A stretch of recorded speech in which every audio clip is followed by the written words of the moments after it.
Fala galera, professor João aqui para a aula 2 do nosso mini curso de tomografia. Na aula de hoje a gente vai falar de tomografia do crânio, introdução para você que está começando aí a estudar a TC do crânio. A gente vai falar desde uma introdução bem básica mesmo, pegando um pouco do que a gente viu na aula 1, anatomia, conceitos fundamentais, principais patologias. Eu vou ensinar para vocês uma abordagem básica, né? O que você vai olhar, que ordem olhar e um mnemônico que vai te ajudar a lembrar dessas estruturas para você olhar. E no final a gente vai fazer a nossa velha revisão para fixar conceitos. Bom, então vamos lá, a introdução da coisa. Eu só quero te dizer o seguinte, a introdução à tomografia do crânio parte, óbvio, da introdução à tomografia como um todo. Então, é muito importante que você, nesse momento, se ainda não assistiu a aula 1 do minicurso, vai lá e assiste, tá? Esse é o mais importante desse iniciozinho de aula. Se você entender a aula 1, você já ganha mais da metade do caminho para a aula 2. Então, essa introdução é a aula 1, se não assistiu ainda, para e vai lá e assiste. Mas se você já assistiu, vamos começar só dar uma relembrada, né? Revisar alguns conceitos iniciais. Lembra que a gente, quando está olhando uma tomografia, a gente está avaliando escala de cinza, né? E a gente convenciona essa escala de cinza em unidades Hounsfield. A gente tem lá o ar em menos 1000 unidades Hounsfield, preto absoluto. E o osso muito denso e o metal em mais 1000, especialmente o metal ali por volta de mais 1000, ou seja, branco cintilante. A água a gente convenciona que ela está em 0 unidades Hounsfield e as partes moles vão girar ali em torno de 0 a mais 50, sendo que a gordura vai girar em torno de 0 a menos 100. Eu posso ter gordura de menos 10, menos 20, menos 30, tudo depende da quantidade de gordura versus partes moles que eu tenho em uma determinada estrutura. Então vamos lá. Começando aqui na água e tendo o osso como referência, o metal como referência, a densidade, a cor do líquor é muito semelhante à da água. Então quando você olha líquor na tomografia do crânio, você vai ver ele bem pretinho, bem escurinho mesmo. A água é pretão e o líquor é semelhante à água, também vai ser pretão, como vocês estão vendo aqui, a cor que eu coloquei. Já a substância branca está ali em torno de mais 25, vai ser um cinza um pouco mais claro, mas ainda um cinza escuro, tá? E a substância cinzenta vai ser um cinza mais claro, ou seja, paradoxalmente na tomografia a substância branca é mais preta, é mais escura, tá? Isso é um paradoxo da TC, porque na substância branca tem muita mielina, bainha de mielina dos axônios, e a gordura, como a gente falou, ela é mais pretinha, ou seja, a substância branca, por ter muita mielina, bainha de mielina, ser composta por muito axônio, acaba se tornando mais pretinha. Beleza? Então, ó, tudo que envolve ali o axônio, tem a gordura, vai ser mais pretinho, ou seja, a substância branca, por isso vai ser mais pretinha. A substância cinzenta é principalmente corpo de neurônio, ou seja, vai ter mais atenuação de partes moles mesmo, e por isso ela vai ser mais clarinha, tá? Bom, já um trombo agudo, ou seja, o paciente sofre uma AVE, tá lá um trombo agudo que vai calcificando, ele vai girar em torno de mais 80, ou seja, eu posso ver em alguns casos trombo arterial, ou seja, AVE. E a gente vai falar disso mais para frente na aula. Eu vou mostrar para vocês como reconhecer AVE hiperagudo na tomografia, e um dos sinais é o sinal da artéria hiperdensa. Bom, vamos falar de anatomia agora, lembrando que esse mini curso é bem básico, tá, gente? É só para você ter uma noção, conseguir começar a analisar uma tomografia por conta própria. Não quero formar ninguém aqui, radiologista nem nada. É o primeiro passo ideal para você que está boiando aí e não sabe por onde começar. Então vamos lá, anatomia básica das estruturas cerebrais. Primeiro deixa eu orientar vocês, coisa que a gente faz na aula 1, mas eu vou fazer aqui de novo, vai que você pulou, né? Então, ó, eu tô aqui Tomografia do crânio, sempre esse lado vai ser a direita e esse lado vai ser a esquerda. Imagina o paciente deitado com os pés para você. Eu deixei aqui bem no corte que tá os globos oculares para você lembrar que aqui, ó, não é em cima, é anterior. E aqui não é embaixo, mas sim posterior, ou mais dorsal, mais perto da coluna. O paciente está deitado na maca aqui. Inclusive isso aqui, ó, é o apoiozinho da cabeça dele, tá? Beleza. Foice cerebral, gente, como é que a gente reconhece a foice cerebral? Eu tô aqui na tomografia do crânio e olha só essa estrutura bem fininha passando aqui, dividindo os hemisférios cerebrais. É a foice cerebral. Não confundir com essa estrutura mais grossinha aqui em cima, ó, que é o seio sagital superior. Isso aqui é seio venoso, seio sagital superior. Quando eu desço, essa fininha aqui que está separando os hemisférios, essa sim é a foice cerebral, beleza?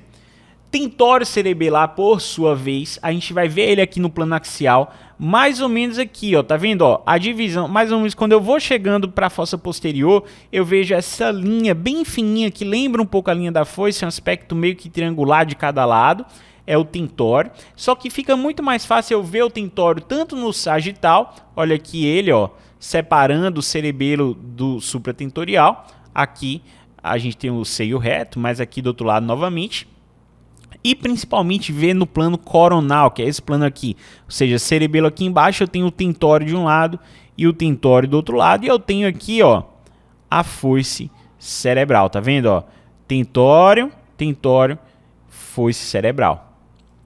Bom, então, o que é supratentorial, o que é infratentorial? Supratentorial é tudo que está acima do tentório cerebelar, claro. Então, tudo isso aqui que eu estou olhando agora com o mouse é supratentorial. Então, aqui, ó, tentório. O que está para trás do tentório aqui na fossa posterior já é infratentorial, tá? Então, aqui, tentório aqui, ó, isso aqui é supra ainda, mas isso aqui já é infra. Olha aqui no sagital, a gente vê o tentório aqui, fica mais fácil. Tudo isso aqui é supra, tudo isso aqui é infra. Ó, tudo isso aqui é supra, tudo isso aqui é infratentorial. No plano coronal também fica bem fácil de ver. Eu tenho aqui o tentório, supratentorial, infratentorial. Lobo frontal. Olha só, lobo frontal a gente vê desde a alta convexidade. A gente vê aqui o lobo frontal, essa porção mais anterior, os 2/3 anteriores. E a grande referência para saber que a gente está no lobo frontal é o sulco central. Como assim, João? Bom, o sulco central é o sulco que vai dividir o lobo frontal do lobo parietal na alta convexidade. Anterior ao sulco central é lobo frontal, posterior é lobo parietal. E como é que eu acho o sulco central? Bom, a dica que eu te dou é a seguinte: você vai primeiro achar esse sulco mais, entre aspas, anterior-posterior, um sentido anterior-posterior da alta convexidade aqui, que é o sulco frontal superior. O sulco frontal superior, quando ele acaba no sulco pré-central. Então eu estou aqui no sulco frontal superior e ele vai acabar nesse sulco aqui, ó, sulco pré-central. Tá vendo aqui, ó, vindo para cá o sulco? Beleza. O próximo sulco, se esse aqui é o pré, o próximo sulco indo para trás é o central. Então esse é o sulco central e o próximo sulco é o pós-central, tá? Então, se esse é o sulco central, tudo anterior a ele é lobo frontal dos dois lados. E posterior a ele, aqui na alta convexidade, é lobo parietal. Beleza? Então, ó, no plano sagital é mais difícil definir isso, tá? Mas o que a gente pode usar um pouco de referência é a pars marginalis, que é mais ou menos esse sulco aqui. Anterior à pars marginalis eu tenho o sulco central, então mais ou menos daqui para frente é lobo frontal. Eu não vou me aprofundar muito nessa divisão, que a gente vai falar mais disso ao longo da aula, tá? E o lobo parietal? Bom, o lobo parietal já mostrei também para vocês, essa parte posterior ao sulco central. Quando eu vou descendo aqui, ó, eu vou tendo uma misturinha de lobo parietal nessa região com o que vai ser o lobo temporal aqui embaixo, ó. Então aqui embaixo já é lobo temporal. E eu tenho que tomar cuidado porque bem posterior, aqui não é lobo frontal, nem parietal, nem temporal. Aqui bem posteriorzinho é lobo occipital. Mais ou menos aqui, ó, bem grosseira essa estimativa, mas você vê aqui o corno occipital do ventrículo lateral, mais ou menos daqui para o meio é mais lobo occipital, tá? O restante vai ser lá em cima parietal, lá embaixo temporal. O lobo parietal também eu posso ver aqui no plano sagital, mais ou menos nessa região aqui. O lobo occipital, como eu falei para vocês, pega mais ou menos como referência o corno occipital aqui, mais ou menos esse miolinho vai ser lobo occipital, até, claro, começar a ter o tentório cerebelar, né? Porque tentório cerebelar apareceu aqui, eu já tenho aqui hemisfério cerebelar. Lobo occipital é bem legal de ver no plano sagital. Por quê? Porque o lobo occipital ele fica bem posteriorzinho aqui, ó. Então ele fica bem visto aqui no plano sagital, na linha média posterior. E no plano coronal, também eu vejo aqui o lobo occipital, esse miolinho aqui, tá? Lobo temporal, bem tranquilo de ver. Basicamente, você vai procurar a fissura de Sylvius. Tá vendo aqui, ó, fissura de Sylvius, esse Y aqui de líquor, tá, gente? Lembrando, o líquor, ele banha os sucos e ele é pretinho, lembra? Ele tem uma atenuação semelhante à da água. Então, tudo que eu tô vendo pretinho aqui na tomografia é líquor. Então, aqui, ó, pretinho, esse Y pretinho é a fissura de Sylvius, tá? Sylvius escreve com Y. E aí você vai, então, procurar o Y de líquor aqui. Se eu tô vendo esse Y, isso aqui que tá para trás do Y é o lobo temporal, tomando sempre o cuidado de lembrar que esse miolinho mais medial aqui, posterior, é o lobo occipital, tá? Então aqui da mesma forma. E conforme eu vou subindo, meio que tem um ponto nebuloso, né? De onde começaria o lobo parietal que está aqui em cima, para onde começaria o lobo temporal. Então essa região, se você preferir, você pode descrever se tiver alguma lesão de parietotemporal, por exemplo. Bom, no plano sagital o lobo temporal é bem tranquilo de ver. É esse aqui, ó, que fica ocupando a fossa média.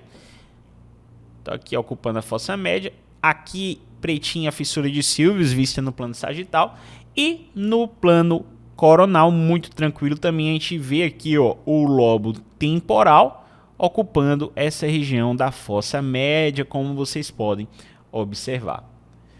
Bom, fissura de Sylvius então é o que a gente já tinha mostrado, esse Yzinho aqui no axial.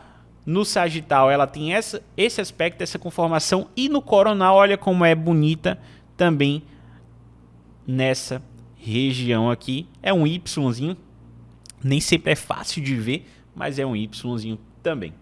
Sulco central já tinha explicado para vocês, vou chover numa olhada aqui. A gente vai procurar o sulco frontal superior, achou? Acha o sulco que está acabando, ele vai acabar meio que num 90 graus aqui, ó, sulco pré-central. O próximo é o sulco central, tá? Beleza? Ótimo. Giros pré e pós-central também, não tem muito segredo. Se esse é o sulco pré-central, esse é o sulco central, esse é o giro pré-central e esse é o giro pós-central. E tem um detalhe muito legal aqui no giro pré-central, que é o seguinte, ó. Giro pré-central é área motora, é área de ação. E o giro pós-central é área de sensibilidade, é área dolorosa, área de dor. Então eu lembro o seguinte, o giro pré-central é mais anterior, ele não está mais próximo aqui, ó, de anterior, então ele é mais anterior. Então o giro mais anterior é o da ação. E o giro mais dorsal, né, mais posterior, mais dorsal é o da dor. Lembra assim que você não vai esquecer que pré é motor e dorsal é sensibilidade. Bom, e aí no giro pré-central a gente tem essa areazinha curiosa aqui, ó, que é a área motora da mão, que descreve esse sinal chamado sinal do ômega, né, essa letra grega que lembra um ômega invertido. Então, quando a gente vê essa imagenzinha aqui, ó, a gente está diante da área motora da mão e a gente sabe que a gente está aqui vendo o giro pré-central, essa impressão aqui no sulco central. Bom, vamos falar agora das substâncias cinzentas, né? Como diferenciar as estruturas compostas por substância cinzenta na tomografia do crânio. Primeira coisa mais básica de todas é o córtex.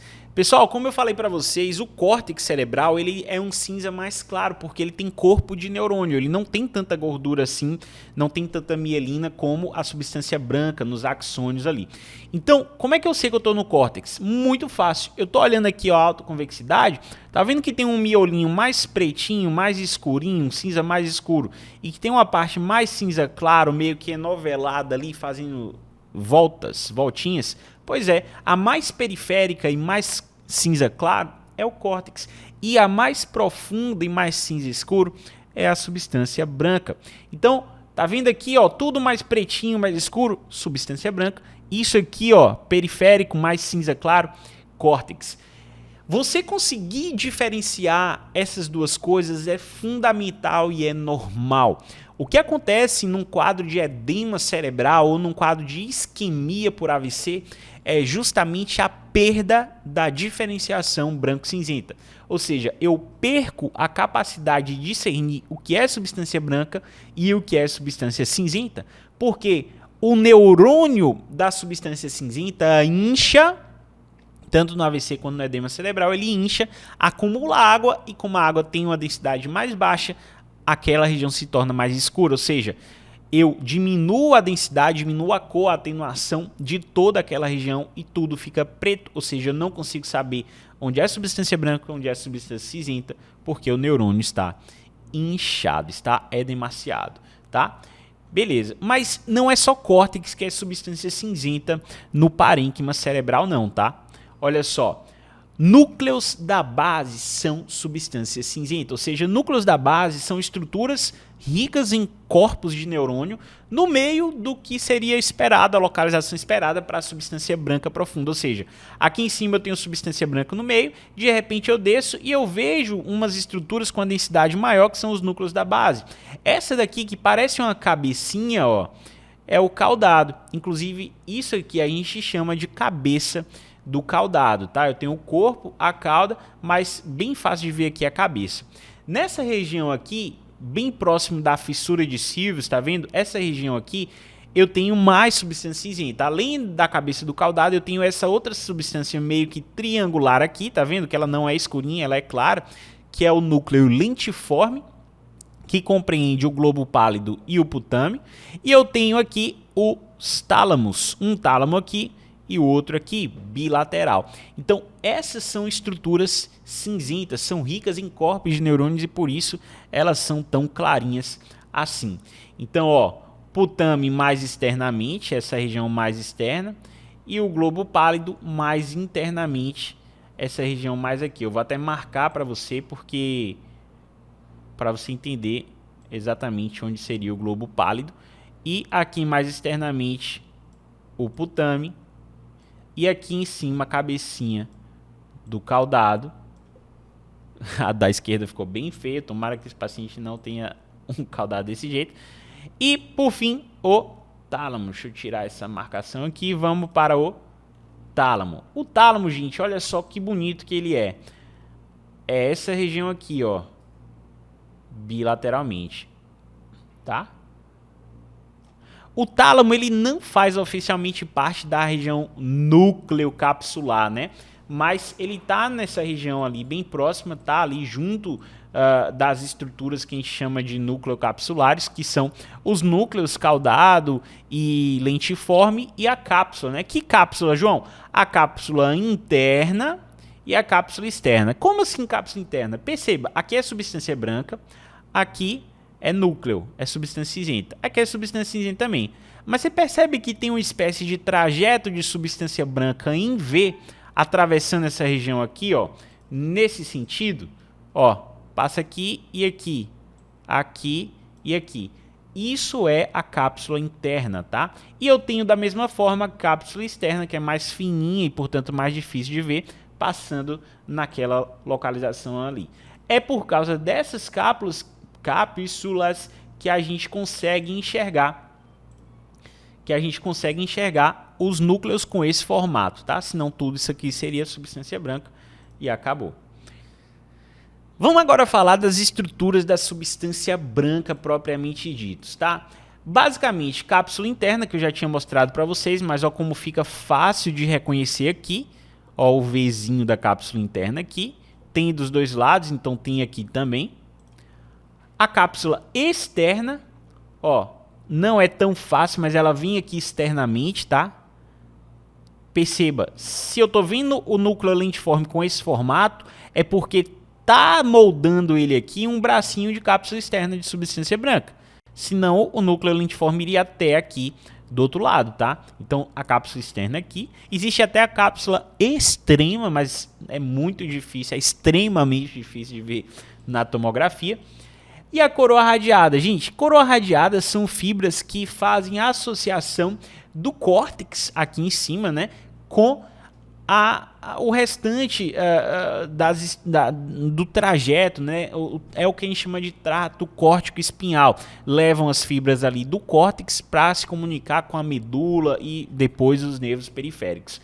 Então, coroa radiada é essa regiãozinha aqui, que vai trazer, vai estar passando aqui fibra de axônio que vai trazer do córtex lá para baixo, mas não é assim uma coisa que eu vou marcar aqui para vocês dizer, essa região aqui, não. É por aqui, tá? A gente não consegue ter um formato específico, você tem que saber que ela tá nessa região aqui, assim como o centro semioval. Centro semioval você pode ter uma relação aqui com o ventrículo lateral, assim como a própria coroa radiada, então aqui mais lateralzinho aos ventrículos laterais, algumas pessoas dizem um pouco superior aos ventrículos laterais, a gente tem o centro semioval, mas basicamente o que importa é você saber que aí passam fibras do trato córtico-espinhal. Fossa posterior, moleza, é só lembrar, passei do tentório aqui, ó, para trás do tentório eu tenho fossa posterior, ou seja, eu tenho aqui na fossa posterior o tronco cerebral, né, formado pelo mesencéfalo, pela ponte e pelo bulbo, e a grande estrela da fossa posterior, que é o cerebelo. Entre o tronco cerebral e o cerebelo aqui atrás, eu tenho esse espaço licórico aqui, que é o quarto ventrículo. Repara como o quarto ventrículo tem um formato de boquinha de velho, aquela boquinha de velho rabugento, que está sempre assim, ó. Não gosta, né? Tá sempre de mau humor. Aquela boquinha de velho rabugento, que é esse aspecto aqui. Isto é normal. O quarto ventrículo é rabugento mesmo. Se você perde esse formato, se está muito redondo ou se está comprimido, está doente. Você pode ter uma massa, um tumor, um hematoma, causando essa deformidade no cerebelo. Lembrando, eu tenho o lobo direito e o lobo esquerdo do cerebelo, e aqui no meio, conectando os dois, eu tenho o verme cerebelar. Então, verme cerebelar é esse miolinho aqui do cerebelo que eu vou marcar agora para você poder enxergar melhor, beleza? Existem pessoas que nascem sem isso daí ou com verme hipoplásico, tá? Então, sempre atenção para olhar isso aí. Então, aqui, ó, no plano sagital, eu vou aproveitar que eu tô falando de tonsila cerebelar para te falar que esse, na linha média aqui, ó, que eu tô vendo é o verme cerebelar. E quando eu estou olhando no plano coronal ou parasagital, aqui são os hemisférios cerebelares. No finalzinho, parte mais caudal do cerebelo de cada hemisfério, eu tenho essa estruturinha aqui, que são as tonsilas cerebelares, tá? E normalmente o forame magno, que é essa estrutura óssea aqui, ó, que meio que faz a transição entre o intracraniano e o pescoço, normalmente eu não tenho tonsila insinuada aqui, ou tem só uma pontinha muito discreta, pouquíssimos milímetros, tá? Então, isso que é o normal, eu ter esse forame magno só com o tronco e bastante líquor, tá? Se a tonsila começar a descer demais pelo forame magno, olha o forame magno aqui, ó, daqui, osso occipital, até aqui, osso esfenoide. Então, esse aqui é o forame magno, esse aqui é o forame magno no plano coronal. Se a tonsila insinuar demais ali, tá herniando. O tronco cerebral em si compreende tanto o mesencéfalo, com esse aspecto de orelha de Mickey, quanto a ponte, com esse aspecto de capacete de Darth Vader, quanto o bulbo, que não tem nenhuma graça, não tem aspecto nem formato de nada, tá? O mesencéfalo, então, é a orelhinha do Mickey. Olha só como parece um Mickey Mouse. Tudo bem, meu desenho tá horrível, tá quase um coração, né? Mas classicamente ele se parece com um Mickey Mouse. Como é que solta aqui? Pronto.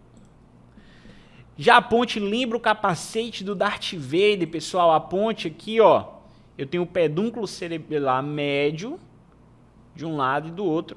E a ponte aqui, ó, esse aqui é o quarto ventrículo. O líquor ali atrás é o quarto ventrículo. Mas olha como a ponte se lembra aqui o Darth Vader, tá? Então, ó, capacete do Darth Vader. No plano sagital eu vejo a ponte aqui, ó, tá vendo? Essa parte mais gordinha é a ponte. Então, o tronco cerebral é tudo isso aqui, tá? Beleza. Lá em cima eu tenho a cabeça, né? Que é o mesencéfalo. Eu tenho o peito estufado aqui, que é a ponte. O peito estufado é a ponte. E eu tenho o rabinho, a cauda aqui, que é o bulbo. Isso, algumas pessoas até dizem que lembra um beija-flor e que a asa do beija-flor seria aqui o cerebelo. Se a sua criatividade for fértil desse jeito, parabéns. Espero que te ajude. Bom, o bulbo, então, é essa estruturazinha aqui, que vai lembrar muito a própria medula espinhal, é o comecinho, no sentido crânio-caudal, o comecinho ali do que lembraria o formato da medula espinhal, mas ainda é tronco cerebral. Lembrando sempre, aqui tem muito centro respiratório, controlador de respiração, de batimento cardíaco. É uma estrutura muito nobre. É mais ou menos aqui que a gente tem ela na tomografia. Bom, agora falando do forame magno em si, tá? É esse espaço, é esse forame ósseo mesmo, aqui na base do crânio, aqui ó, na transição crânio-cervical. Esse espaço aqui é o tal do forame magno.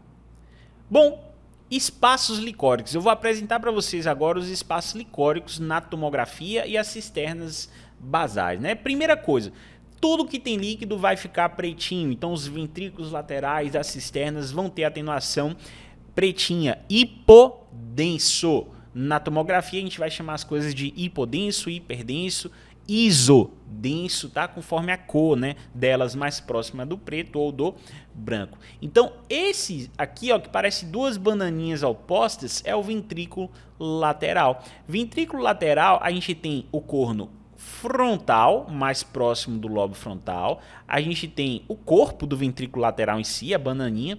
A gente tem o corno occipital. Chegando aqui para posterior, a gente tem o corno occipital. A gente tem o átrio do ventrículo lateral, que é onde ficam os plexos coroides, a maior concentração de plexos coroides. E seguindo o ventrículo lateral, o que nem sempre é fácil, porque o ventrículo normal é bem fininho. Seguindo o ventrículo lateral aqui, ó, a gente tem o corno temporal de um lado e temporal de outro, ó. Ó, é a mesma estrutura, tá? É a mesma estrutura. Ela descreve uma espécie de C. Desde o corno frontal aqui, o corpo, o átrio, corno occipital, e aí a gente tem aqui o corno temporal. E é para ser assim, bem discreto mesmo. Primeiro sinal de hidrocefalia na TC do crânio é dilatação do corno temporal do ventrículo lateral. Beleza? Então aqui, ventrículos laterais, é isso aí. Terceiro ventrículo é a comunicação entre os dois ventrículos laterais e o quarto ventrículo que fica na fossa posterior. Então, terceiro ventrículo é essa bandinha aqui, ó, ele é um filetezinho de líquido mesmo, tá? Então, aqui eu tenho os ventrículos laterais, aqui o filetezinho comunicando, trazendo para o quarto ventrículo. Então, o terceiro ventrículo no sagital tá aqui, isso aqui é ventrículo lateral, terceiro ventrículo, e aí vem pelo aqueduto cerebral e chega no quarto ventrículo. Mas vamos ver no plano axial isso aí. Ó, eu tenho aqui corno frontal, ventrículo lateral, tem aqui a comunicação dos cornos frontais com o terceiro ventrículo, que a gente chama de forame de Monro, terceiro ventrículo aqui. Então eu tenho aqui o terceiro ventrículo, que é esse filetezinho, e à medida que eu vou descendo, vai formando aqui uma bolinha, ó, opa, vai formando aqui uma bolinha, que é o aqueduto cerebral, tá? Então, o terceiro ventrículo é só esse filetezinho aqui, entre o forame de Monro e o aqueduto cerebral. Eu vejo ele aqui no coronal e eu vejo ele aqui no sagital. O aqueduto cerebral, por sua vez, é a comunicação entre o terceiro ventrículo e o quarto ventrículo. Ele fica aqui, ó, nas costas do mesencéfalo. Lembra da cabecinha do beija-flor aqui, ó, mesencéfalo. Em cima, o bonezinho, cisterna... a placa quadrigeminal, e entre a placa quadrigeminal e o mesencéfalo eu tenho esse caminho licórico, que é o aqueduto cerebral, chegando aqui para o quarto ventrículo. Então olha aqui, ó, terceiro ventrículo, formou a bolinha aqui, ele vai descendo, descendo, descendo, chegou aqui embaixo, na boquinha de velho, no quarto ventrículo, tá? Então o quarto ventrículo tá aí, para vocês verem, entre a ponte e o hemisfério cerebelar, sempre tem que ter esse formatozinho, tem que estar assim, tem que estar essa localização centrado na linha média. Se estiver diferente disso, tá alterado. Plexo coroide, gente, é o que produz o líquor, tá? Então quem produz o líquor é o próprio ventrículo através do plexo coroide.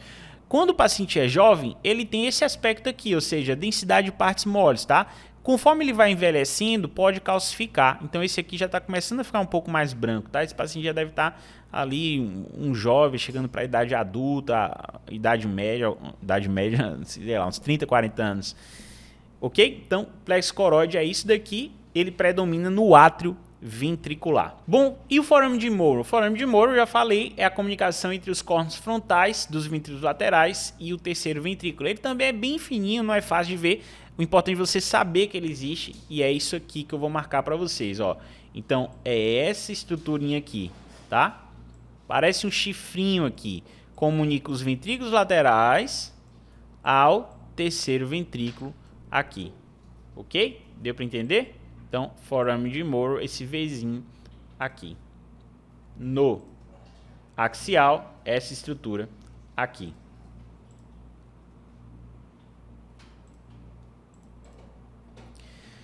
Forame de Lúcica e forame de Maginde. O que é isso? Bom, lá na fossa posterior, ali depois do quarto ventrículo, a gente tem alguns forames licóricos também.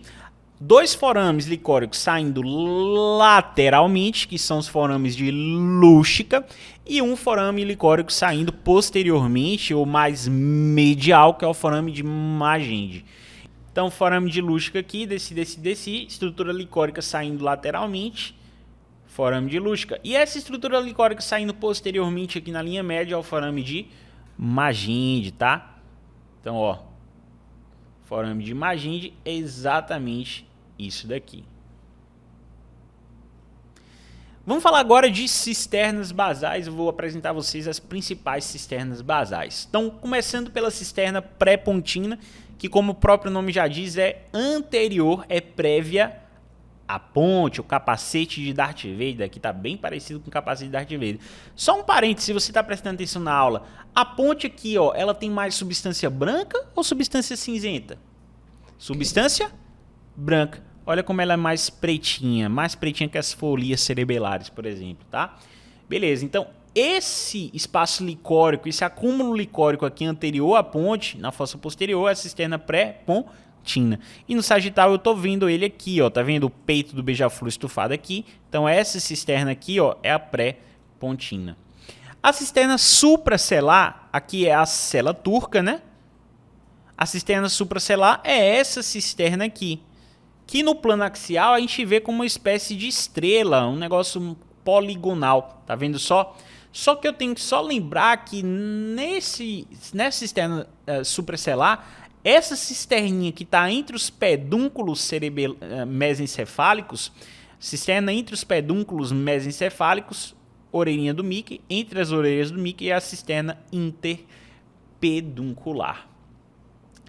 Bom, por fim, duas cisternas que não são tão, assim, não dão tanto na cara, mas é importante você saber, a cisterna ambiens, que fica meio que posterolateral ao mesencéfalo, e a cisterna quadrigeminal, que fica posterior à placa quadrigeminal. Você vai ver essas cisternas, mas quando você estiver acompanhando aqui o aqueduto cerebral, tá? Então aqui eu tenho, ó, mesencéfalo, placa quadrigeminal, e eu tenho aqui atrás a cisterna quadrigeminal. Se eu fosse para parassagital, eu veria a cisterna ambiens.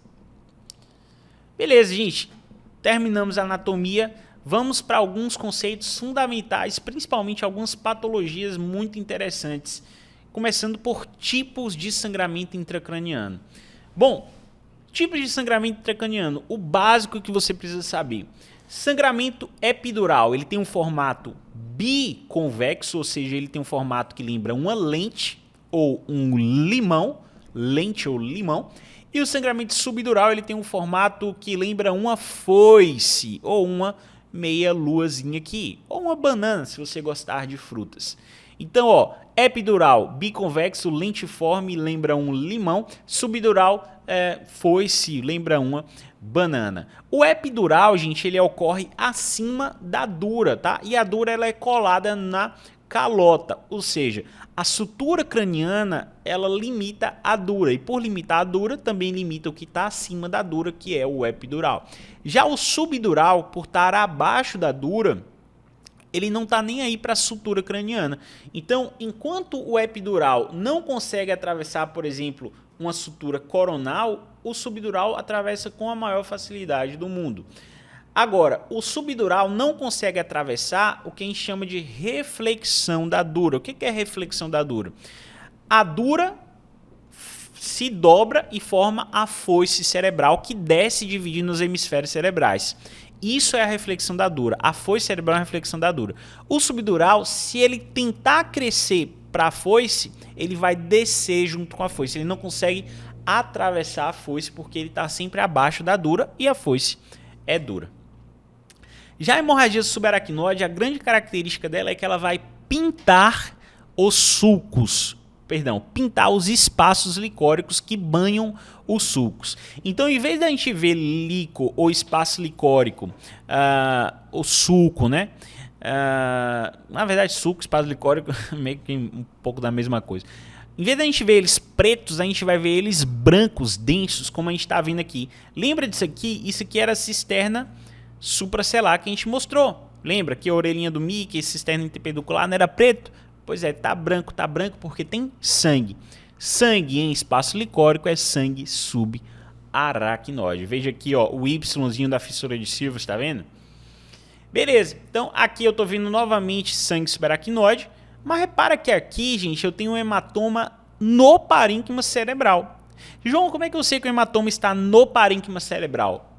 Uma dica é o formato, vai ser algo que lembra algo mais arredondado, mas a dica mais legal é o edema ao redor do sangramento. A hemorragia subaracnoide, como vocês podem ver, ela não tem edema, ela não tem um halo preto ao redor dela porque ela está no sulco. Já o hematoma intraparenquimatoso, ele está no parênquima, ou seja, ele gera edema no parênquima ao redor dele, então ele fica com esse halo preto ao redor dele, ok? Então uma dica para diferenciar é presença de edema. Beleza. Vamos falar dessa evolução do sangue, porque nem todo sangue é branco. O sangue agudo é branco, mas o sangue velho não é branco. Então, olha só. Imagina que eu estou numa linha temporal aqui e conforme o sangue vai passando o tempo, ele vai se aproximando da densidade da água e da densidade do líquido. Então, o sangue crônico, o sangue mais antigo, ele é muito semelhante à água em termos de cor. O sangue mais subagudo, ele é um cinza mais escuro, enquanto o sangue subagudo recente é um cinza mais claro e o sangue agudo é muito branco, tá? Então ali, mais ou menos a partir de um mês, 3 semanas, 4 semanas, o sangue fica muito parecido com a densidade do próprio líquor. Agora tem um probleminha aí, tá? Eu falei pra vocês, sangue agudo é branco, só que sangue agudo que tá se mexendo, o sangue hiperagudo, o sangue que ainda tá jorrando lá dentro do hematoma, ele não vai ser branco. Ele vai ser preto, porque ele não teve tempo ainda nem de formar o coágulo. O coágulo agudo ele é branco, mas o sangue ainda tá ali mexendo, ele não formou coágulo e portanto ele não vai ser branco. Então quando eu tenho um hematoma que tem esse aspecto heterogêneo preto no meio, isso é sangue hiperagudo. E a gente chama isso de swirl sign, ou sinal do redemoinho. Fechado? Sangue agudo, swirl sign. Ele é tão agudo que ele ainda não ficou branco. Já quando eu tenho um hematoma em que eu tenho um pedaço preto bem dividido de um pedaço mais branco, de um pedaço denso, isso é o que a gente chama de hematoma de densidade mista. E na maioria das vezes ele quer dizer um hematoma antigo, crônico, que ressangrou, ou seja, uma hemorragia aguda no meio de um hematoma antigo, tá? Mas em alguns casos também pode significar que eu tenho hemorragia aguda que ainda está jorrando, ou que é hiperaguda também, tá? Mas, assim, para fins clássicos, é hematoma antigo que ressangrou. Mas lembra, nem tudo que é branco é sangue, tá? Às vezes eu vou ter isso aqui, ó. Isso aqui não é hemorragia no ventrículo, não. Isso aqui é calcificação. João, tô na dúvida como saber. Dá uma ampliada na janela. Eu ensino você a janelar na aula 1, tá? Então tá na dúvida, faz um janelamento que você vai tirar essa dúvida. O cálcio ele vai sempre ser mais branco do que o próprio sangue. Então o plexo coroide é normal calcificar com a idade. Glândula pineal, que fica aqui, ó. Normal calcificar com a idade, tá? Próximo aqui de quem? Da cisterna quadrigeminal. Globo pálido, quem lembra do globo pálido? Normal calcificar com a idade. Núcleo denteado também pode calcificar com a idade. Agora, cuidado que se você tiver tudo isso aí calcificado e muito intenso, muito exuberante, você pode estar diante de uma doença metabólica como a síndrome de Farr ou doença de Farr. Vamos falar de AVC? Acredito que muitos de vocês estão assistindo aqui essa aula por causa de AVC. Como é que eu identifico AVC hiperagudo na tomografia? AVC que acabou de acontecer, tem ali alguns minutos, algumas horas. Artéria hiperdensa, ou seja, a artéria cerebral afetada fica branca por causa do coágulo, ok? Lembra que eu falei coágulo tem densidade próxima de mais 80, ele diferencia, ele se destaca do restante do parênquima encefálico. Toda vez vai ficar assim? Não, toda vez não. Mas pode ficar e você pode identificar dessa forma. Perda da diferenciação branco-cinzenta. Lembra que eu falei? O neurônio ele incha e quando ele incha ele fica mais preto. E quando ele fica mais preto eu perco a capacidade diferencial que é a substância branca e o que é a substância cinzenta. Então aqui a gente tem uma isquemia no território da artéria cerebral média esquerda. Ah, João, o território vascular vai falar hoje? Não, hoje não. Fica ligado aqui no canal que um dia a gente fala, a aula hoje é para ser mais objetiva, senão eu ia falar tanta coisa que não ia entrar na cabeça de vocês. Bom, então vamos lá. O que acontece primeiro, o que acontece depois? Você tem o AVC em questão de horas, eu tenho perda da diferenciação branco-cinzenta e artéria hiperdensa. Em questão de dias, aquela densidade do território afetado vai diminuir, vai ficar pretão. E o edema ele vai tender a aumentar. Até o terceiro dia ele tende a aumentar e depois ele vai regredindo progressivamente. E ali semanas a meses a gente vai ter a densidade no território afetado que necrosou, que morreu, semelhante à do líquido. Ou seja, o parênquima literalmente morre, tá? E a gente, na fase crônica, a gente vai ter tanto essa ausência do efeito de massa da fase aguda e subaguda, né, por causa do inchaço do parênquima, quanto na verdade acaba acontecendo o contrário, uma dilatação ex-vácuo, ou seja, sobra espaço porque o parênquima morreu e as estruturas licóricas na região ali, ventrículos, sulcos ficam mais dilatados. Como assim, João? Desse jeito aqui, ó. Então, ó, aconteceu hoje, primeiros dias ali, fica mais pretinho, começa a perder diferenciação. Olha só, perder diferenciação. Olha só, edema. Começa a desviar a linha média. Efeito de massa. Aí pode ter algumas evoluções. Pode acontecer de haver uma pseudonormalização na TC. A gente chama isso de efeito fogging. Mas se você faz uma ressonância aqui, você vê a isquemia não acabou. É só uma pseudonormalização, porque esse edema vai diminuindo e pode chegar ao ponto de parecer que está normal. Ou o paciente pode ter precisado fazer uma descompressão, porque o edema foi grande demais, tá? E aí, depois de alguns meses ou algumas semanas, o que pode acontecer é isso daqui. Aquele parênquima que morreu vai ficar com atenuação semelhante à do líquor. Então, parênquima com atenuação semelhante à do líquor é AVC em fase crônica. O parênquima que está inchado, efeito de massa, e está pretinho, mas não está pretão, subagudo. E aquele que tem uma besteirinha de diferenciação branco-cinzenta perdida ou que não tem alteração nenhuma é o agudo. Beleza. Sinais de efeito de massa intracranianos, né? Primeiro, como é que eu identifico efeito de massa? Ou seja, se tem um tumor ali, se tem uma hemorragia comprimindo o parênquima. Primeira coisa é procurar apagamento de sulco. O que é apagamento de sulco? Os sulcos são esses pretinhos que vão fazendo as voltas em torno dos giros, tá?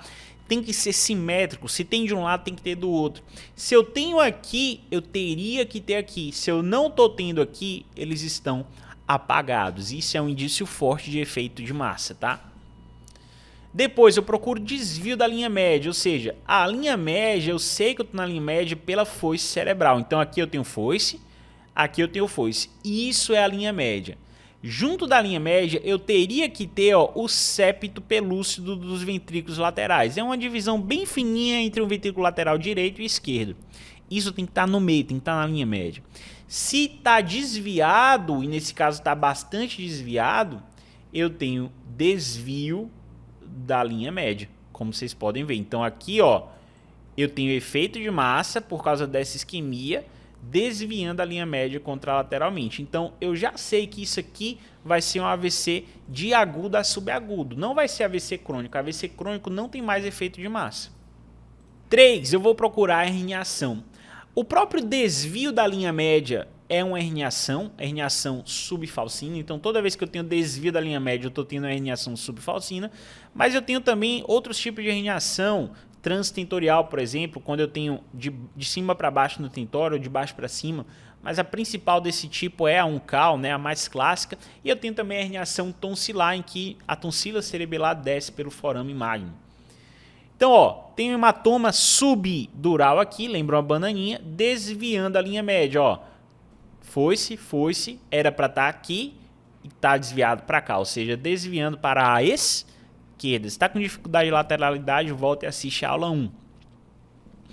Herniação uncal. Como é que eu detecto a herniação uncal? Primeiro, você vai ter alguma coisa supratentorial empurrando o uncus para baixo, né? Então, aqui no caso, a gente tem um meningioma e aqui a gente tem um hematoma. Imagina aqui, esse é o corno temporal direito, corno temporal do ventrículo lateral direito, no meio do lobo temporal. Isso é normal. O corno temporal aqui à esquerda, olha o que está acontecendo. Onde ele está? Ele não está aqui no meio onde deveria, ele está medializado. O uncus aqui, ele está descendo pelo tentório, tá vendo aqui, Então isso é uma herniação uncal. No outro caso aqui, outro exemplo, a mesma coisa, corno temporal à direita, pontinho de líquor aqui normal, e à esquerda insinuando descendo pelo tentório. Herniação uncal. Herniação tonsilar, eu tenho ali o forame magno e ele está obliterado pelas tonsilas cerebelares. Cadê o líquor, né? Foi apagado, o líquor saiu dali, tonsila descendo aqui, pelo forame magno. Gravíssimo, porque comprime quem aqui? O bulbo. O bulbo controla quem? Respiração, batimento cardíaco. Então, gravíssimo esse quadro de herniação tonsilar. E tem também a herniação transcalvariana, ou transcalvária, quando tira, né, um pedacinho ali da calota e tem muita pressão, o parênquima encefálico dá uma bojada para fora, transcalvária. Existem outros tipos de herniação, mas esses são os que você precisa saber, assim, basicamente. Beleza. As herniações são bem graves, tá, gente? Elas podem complicar. Por exemplo, a herniação subfalcina, como ela desvia ali a linha média, ela comprime a artéria cerebral anterior e pode fazer infarto de cerebral anterior. Pode fazer hidrocefalia ventricular, porque ela comprime o forame de Moro, tá? Herniação uncal ou transtentorial descendente, né, quando desce o parênquima para a fossa posterior, pode fazer paralisia do terceiro nervo, não é terceiro ventrículo, é terceiro nervo, tá? O terceiro par craniano. Hemiparesia contralateral ou ipsilateral, ou seja, o fenômeno de Kernohan, ou seja, é como se o paciente tivesse um AVC. Imagina que ele sofreu um trauma, criou um hematoma à esquerda, o hematoma cresce, empurra o cérebro para baixo, isso comprime o tronco contra o tentório contralateral e esmaga o trato córtico-espinhal que passa ali no tronco daquele lado, fazendo um efeito localizatório do outro lado. É um negócio meio louco, mas basicamente um hematoma à esquerda causando um déficit à esquerda também. Se eu estiver falando alguma besteira, os neurologistas depois comentem aqui embaixo. E também infarto da cerebral posterior, pelo mesmo motivo, pode comprimir a cerebral posterior causando infarto. Já a herniação tonsilar, além de causar hidrocefalia por comprimir ali o quarto ventrículo, comprime o próprio tronco, causando insuficiência cardíaca ou respiratória, ou seja, pode matar. Só um detalhe aqui, ó, é que essa paralisia do terceiro par, que é o óculo motor, é o que dá aquele efeito midriático. Lembra? O óculo motor ele controla o músculo ali da íris, enfim. E aí, quando você comprime, ele faz aquele efeito midriático. Então, lembra, exame neurológico, você vai lá olhar o paciente vítima de TCA se tem midríase, é por causa disso aí, investigando a herniação UCAL ou transtentorial descendente. Bom, agora aqui eu já passei esses bons minutos aqui com você, eu vou te mostrar uma forma básica de você olhar a tomografia para não deixar essas coisas passarem desapercebidas, tá? Então vamos sistematizar a análise da tomografia do crânio, o básico aqui para vocês. Então, o que a gente vai fazer na avaliação da TC do crânio? Você vai fazer uma análise geral do exame, passa o olho geral, depois você vai procurar efeito de massa ou herniação, geralmente andam juntos, vai procurar sangramento, hemorragia, vai procurar isquemia, AVC, vai avaliar a periferia, as partes moles, né, para ver se não tem alguma coisa fora do que você está imaginando, e vai procurar também fraturas, olha a calota craniana, tá? Então, basicamente, você vai procurar geral, massa, sangramento, isquemia, periferia e fraturas, ou seja, gema sai pefra, gema sai para feira, ou seja, gema sai para feira. Gema, quem é gema? Sei lá, sua tia, sua mãe, sua irmã, sua amiga. Gema sai para feira. Geral, massa, sangramento, isquemia, sai, sangramento, isquemia, periferia e fratura, feira, tá? Se você pensar em algo melhor, manda para mim, vou adorar, tá? Então a abordagem prática da TC de crânio é isso aí, gema sai para feira. Como é que eu analiso a TC do crânio? Olho geral, dou uma olhada geral no exame, eu faço a pesquisa de massas e de efeito de massa, né? Sai sangramento e isquemia, procuro sangue, procuro isquemia. Periferia, olha a periferia do exame, as partes moles e olha se tem fratura. Gema sai para feira. Espero que você tenha gostado. Bora revisar? Seguinte, substância cinzenta é mais e a substância branca é mais. Substância cinzenta, gente, é mais branquinha, né? Mais clara, e a substância branca, paradoxalmente, é mais escura. Lembra? Por causa da mielina, da gordura. O líquor, ele tem atenuação semelhante à da água, beleza? Não é gordura, não é partes moles, líquor é preto, semelhante à água. Óbvio, líquor é basicamente água. Sinal do ômega invertido, pessoal. O que é o sinal do ômega invertido? Ele controla o quê? A área motora da mão no giro pré-central. Inclusive, ver o sinal do ômega invertido ajuda a gente a entender que a gente está no sulco central. Sinal do bigode. Sinal do bigode eu não falei, tá? Pegadinha. Sinal do bigode ajuda a gente a encontrar o sulco central, tá, gente? Ali, logo atrás do sulco central, a gente tem um bigodinho na linha média que ele tende a apontar para o sulco central. Um dia a gente fala sobre isso, eu faço um vídeo sobre isso, mas é uma das formas de encontrar o sulco central. Sangue agudo é o quê? Qual é a densidade? O sangue hiperagudo é o quê? O sangue agudo, ele é branco e o sangue hiperagudo é preto, porque não deu tempo de formar o coágulo. Sinais tomográficos precoces de AVC. Quais são os sinais tomográficos precoces de AVC? O que eu procuro na TC para identificar o AVC que ocorreu ali há poucos minutos, poucas horas? Sinal da artéria hiperdensa e sinal da perda da diferenciação branco-cinzenta. A dilatação dos espaços licóricos no AVC crônico. Como é o nome disso? É a dilatação ex vácuo. Fenômeno de Kernohan e infartos da PCA, da cerebral posterior. São complicações da herniação 1K ou transtentorial descendente. Infartos da cerebral anterior, da ACA, hidrocefalia ventricular contralateral, compressão ali do forame de Morrow, são complicações da herniação subfalcina, muito comum, tá, gente? Gema sai pra feira, moleza, né? Já esqueceu? Gema sai pra feira? geral, massas, sangramento, isquemia, periferia ou partes moles, se você preferir, e fraturas. É o que você tem que olhar toda vez que analisar uma tomografia do crânio. É isso aí, pessoal. Aula 2 do nosso mini curso de TC. Em breve, aula 3. Fica ligado aqui no canal, se inscreva, ative a notificação, ative o sininho e te vejo na próxima aula.